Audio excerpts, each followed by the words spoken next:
नमस्कार किसान भाइयों, स्वागत है आपका।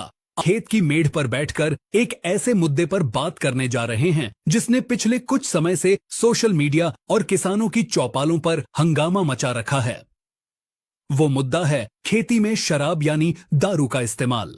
आपने अक्सर सुना होगा या शायद देखा भी होगा कि कोई किसान अपनी फसल में कीटनाशक की जगह देसी ठर्रा या अंग्रेजी शराब की बोतल खोलकर टैंक में डाल रहा है। दावा किया जाता है कि इससे फसल ऐसी भागती है जैसे उसमें रॉकेट लग गया हो और फल ऐसे आते हैं कि पौधे झुक जाते हैं। लेकिन रुकिए, क्या यह सच है या यह सिर्फ एक भ्रम है? क्या शराब सच में फसल के लिए टॉनिक है या यह आपकी मिट्टी और आपकी मेहनत दोनों को धीरे धीरे जहर दे रही है? हम बात करेंगे विज्ञान की, हम बात करेंगे तथ्यों की। हम जानेंगे कि आखिर शराब पौधे के अंदर जाकर करती क्या है, वैज्ञानिक इसे सही मानते हैं या गलत, और क्या आपको अपनी हजारों रुपए की फसल पर 100 रुपए की दारू का रिस्क लेना चाहिए? अगर आप एक जागरूक किसान हैं और अब नशे के इस खेल का दूध और पानी का पानी करने वाले हैं, चलिए शुरू करते हैं। सबसे पहले यह समझना जरूरी है कि आखिर हमारे भोले भाले किसान भाई इस रास्ते पर चले ही क्यों उन्हें खाद बीज की दुकान छोड़कर ठेके की तरफ देखना पड़ा? इसके दो मुख्य कारण हैं। पहला कारण है खर्चा। आज बाजार में अगर आप एक अच्छा प्लांट ग्रोथ प्रमोटर या अच्छी कीटनाशक लेने जाएं तो 1 एकड़ डीएच का खर्चा 500 से 1000 रुपए आराम से हो जाता है। वहीं देसी शराब का एक क्वार्टर मुश्किल से 80 या 100 रुपए का आता है। किसान को लगता है कि अगर 100 रुपए में काम हो रहा है तो 1000 क्यों खर्च करें? यह एक आर्थिक मजबूरी भी है और जुगाड़ भी। दूसरा कारण है तुरंत रिजल्ट। शराब डालने वाले किसानों का कहना है कि स्प्रे करने के 24 से 48 घंटे के अंदर फसल का रंग गहरा हरा हो जाता है। यह जो जादू है यह किसान को आकर्षित करता है। पड़ोसी किसान देखता है कि अरे इसके खेत में तो रातों रात बदलाव आ गया, तो वो भी यही तरीका अपना लेता है। लेकिन किसान भाइयों, यहीं पर हम धोखा खा जाते हैं। जो दिखता है वो हमेशा सच नहीं होता। उस हरेपन के पीछे की कहानी क्या है, अब हम उस विज्ञान को खोलेंगे। अब बहुत ध्यान से सुनिएगा। हम आपको वो बताने जा रहे हैं जो दुकानदार आपको नहीं बताएंगे।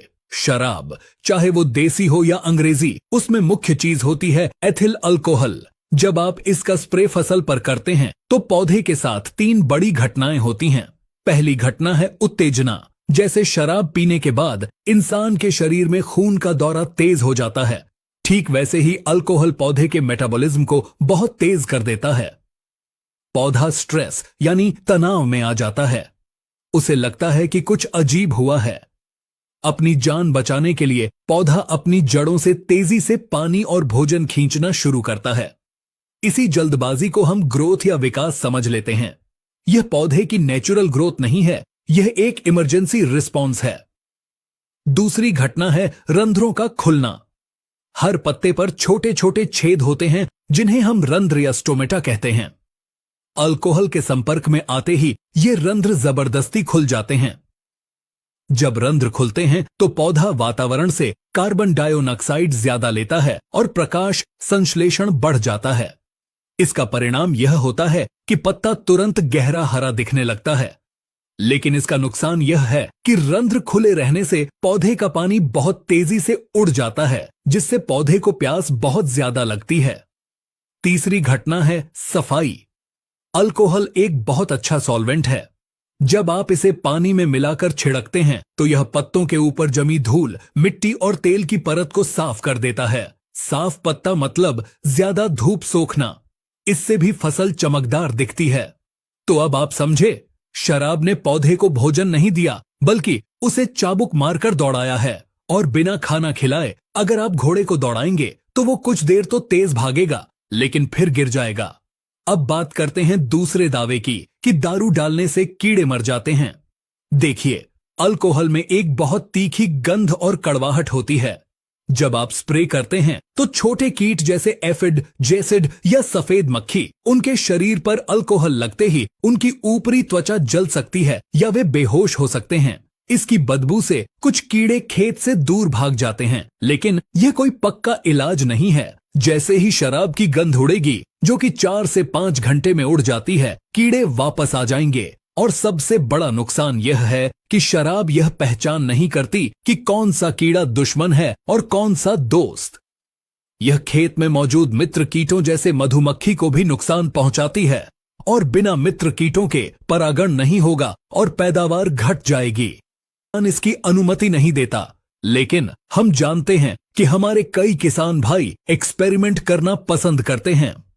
अगर आप रिस्क लेकर भी इसे आजमाना ही चाहते हैं तो कम से कम सही तरीका जान लें ताकि आपकी फसल जलकर राख न हो जाए। अगर आप प्रयोग कर रहे हैं तो इन नियमों को पत्थर की लकीर मान लें।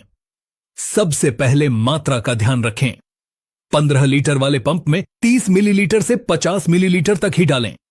इससे एक बूंद भी ज्यादा न डालें।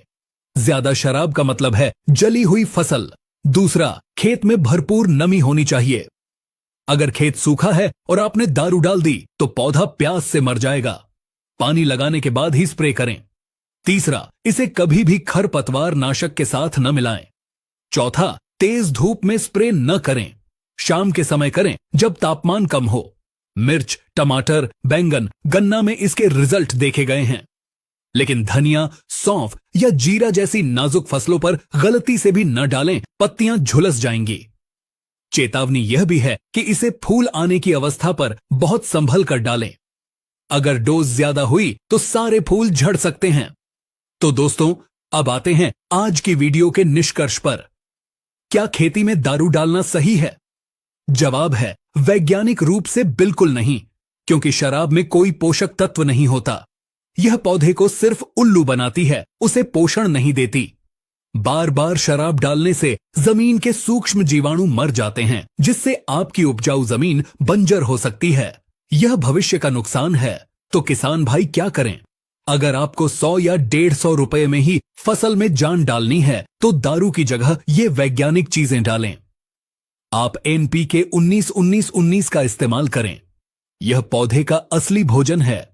या फिर ह्यूमिक एसिड डालें, यह जड़ों का विकास करता है और शराब से भी सस्ता पड़ता है। अगर ग्रोथ ही चाहिए तो जिब्रेलिक एसिड का प्रयोग करें, जो वैज्ञानिक रूप से प्रमाणित है। शॉर्टकट मत अपनाइए। शराब का नशा जैसे इंसान के शरीर को खराब करता है, वैसे ही यह खेती की सेहत को भी खराब कर सकता है। देगा कि जुगाड़ नहीं, विज्ञान अपनाएं। उम्मीद है कि आज आपकी आंखों से शराब के नशे का यह पर्दा हट गया होगा। हमने कोशिश की कि आपको बिल्कुल सही, सटीक जानकारी दें। अब फैसला आपका है, आप अपनी फसल को नशा देना चाहते हैं या पोषण। अगर आपने कभी अपने खेत में इसका प्रयोग किया है तो आपका अनुभव कैसा रहा, अच्छा या बुरा? नीचे कमेंट में लिखकर जरूर बताएं ताकि बाकी किसान भाई भी सीख सकें। इस वीडियो को अपने हर उस किसान दोस्त के साथ शेयर करें जो खेत में बोतल ले जाने की सोच रहा है। वीडियो को लाइक करें और करना न भूलें। मिलते हैं एक और शानदार वीडियो में। तब तक के लिए जय हिंद, जय भारत, जय किसान।